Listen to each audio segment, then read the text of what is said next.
মোবাইলের ডিসপ্লেটা বন্ধ রেখে ইউটিউব থেকে কোরআন তেলাওয়াত, গজল, ওয়াজ শুনতে পারবেন। রমজান মাসে কাজে লাগবে।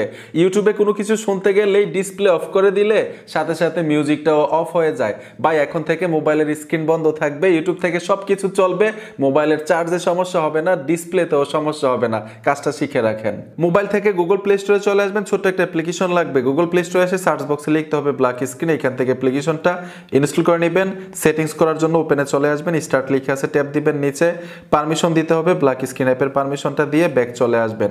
আবার স্টার্টে ট্যাপ দিবেন, পারমিশন চাইছে অ্যালাউ করে দিবেন। স্ক্রিনে দেখুন একটা পপ আপ চলে আসলো, এই পপ আপের উপরে ট্যাপ দিলে কিন্তু স্ক্রিনটা ব্ল্যাক হয়ে যাবে, মানে ডিসপ্লে বন্ধ হয়ে যাবে। আমি ইউটিউবে চলে আসলাম, যে কোনো মিউজিক শুনতে পারবেন, ওয়াজ শুনতে পারবেন, গজল, কোরআন তেলাওয়াত, রমজান মাসে কাজে লাগবে। যেমন একটা ওয়াজের উপরে টাচ করলাম, চলতেছে, দেখুন পপ আপের উপরে ট্যাপ দিলাম, স্ক্রিনটা কিন্তু কালো হয়ে গেল, মানে ডিসপ্লে বন্ধ হয়ে গেছে। আবার ট্যাপ দিবেন, আনলকে টাচ করবেন, এইখানে দেখুন মানে ওয়াজ কিন্তু চলতেছে। পপ আপটার উপরে টাচ করলেই ডিসপ্লে বন্ধ হয়ে যাবে। ঠিক এরকম ভাবে আপনি ইউটিউব থেকে কোরআন তেলাওয়াত, ওয়াজ এবং গজল শুনতে পারবেন।